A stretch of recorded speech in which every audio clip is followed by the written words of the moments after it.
Many people are familiar with the story of Jesus' birth. The Gospels of Matthew and Luke record famous stories of Jesus being born in Bethlehem, or shepherds visiting the baby Jesus laying in a manger, but the Gospels are weirdly silent about the childhood of Jesus. In fact, the New Testament only contains one story about the childhood of Jesus, when Mary, Joseph, and Jesus visit Jerusalem, but then the parents lose him. After a few days, they find Jesus at the temple talking with the scribes and the scholars. But except for this famous story, the New Testament says nothing else about Jesus before age 12. He just appears on the scene, presumably around the age of 30, healing and preaching. And this absence of information must have intrigued early Christian authors, because there's an early Christian text that tries to fill in the gaps, the Infancy Gospel of Thomas. And while many people envision that the 5-year-old Jesus must have been super pious, really well behaved, always listening to his mother Mary, the Infancy Gospel of Thomas describes a very different Jesus.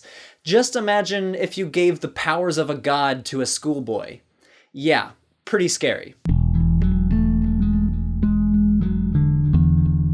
The Infancy Gospel of Thomas was probably originally written in Greek and dates to around the 2nd century CE. And it's important to say that the Infancy Gospel of Thomas is different from the famous Gospel of Thomas, which I talk about in another video. The Gospel of Thomas was found among the Nag Hammadi library, and it's just a collection of Jesus sayings, some of which that we are familiar with from the New Testament. The Infancy Gospel of Thomas is a completely different text. The only thing it has in common with the Gospel of Thomas is that they both claim to be written by a guy named Thomas. The Infancy Gospel of Thomas is a collection of miracle stories about the young Jesus, from about age 5 up until age 12. The Gospel ends with a modified version of the story that appears in Luke, when Mary and Joseph lose Jesus on a trip to Jerusalem. And some of these miracle stories are kind of cute. The Gospel starts with Jesus playing in a stream, collecting muddy water and purifying it, forming little birds out of clay and then turning them to life.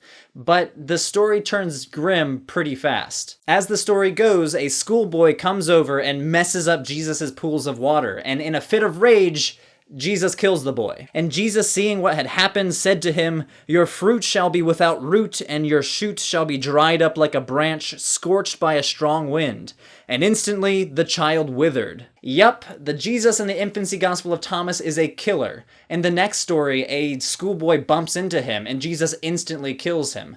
In another story, he gets angry at his teacher and kills his teacher. So throughout the Infancy Gospel of Thomas, Jesus is basically uncontrollable. He's either killing schoolboys and teachers, or he's resurrecting them. But this portrayal of Jesus as a short-tempered, impudent schoolboy is not just a thought experiment by the author, nor is it just a simplistic attempt to fill in the gaps of Jesus' early life. Sure, these might have been motivations for the author. Who hasn't wondered what a godlike child would do with their power? But scholars such as Dr. Frilingos have shown that there are deeper themes undergirding the text. Almost all of the miracle stories seem to focus on the theme of knowledge, how Jesus' knowledge far surpasses humanity's knowledge, and how a full understanding of Jesus as a divine being exceeds human understanding. The way this theme of knowledge manifests itself is in how the author portrays the friction between Jesus and his father, and the friction between Jesus and his school teachers. Everyone around him is completely clueless, and even as a child, the author portrays Jesus as way smarter than everyone else. For example, in the Infancy Gospel, Jesus has near constant run-ins with his earthly dad, Joseph.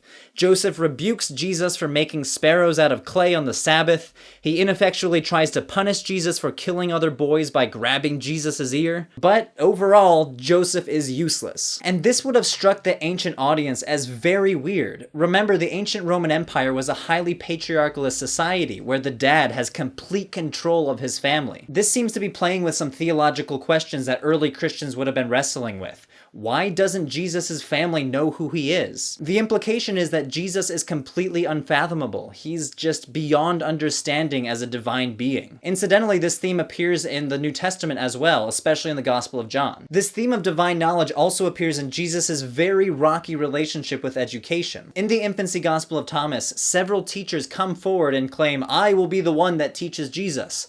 But each time, Jesus is the one that schools the teachers. After his first teacher fails in teaching him, the second one fails also, with fatal consequences. And the schoolmaster said to Jesus, "Say alpha." But the boy said, "First tell me what is the beta, and I will tell you what the alpha is."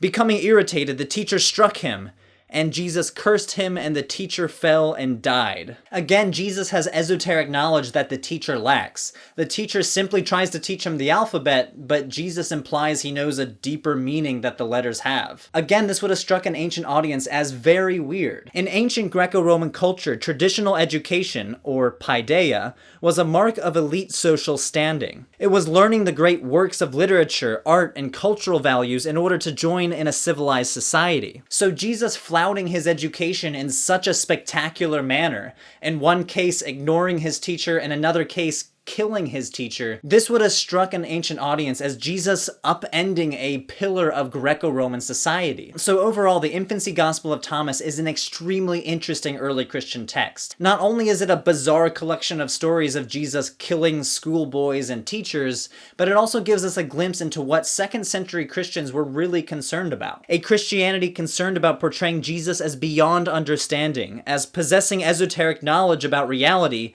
and as a figure that upends traditional forms of knowledge and education, all during a time when portrayals of Jesus in literature was basically a brand new endeavor. Thanks for watching and subscribing, and until next time, go read the text for yourself. It's super short, really interesting, and I'll include a link in the description below. See you next time. Religion for Breakfast aims to bring educational content about religion to YouTube. My own research focuses on early Christianity like this video, but I aim to cover all sorts of topics, including religion in the 21st century. If you'd like to support this show's mission, consider pledging a monthly donation at Patreon. Thanks again for watching, and stay tuned for next time.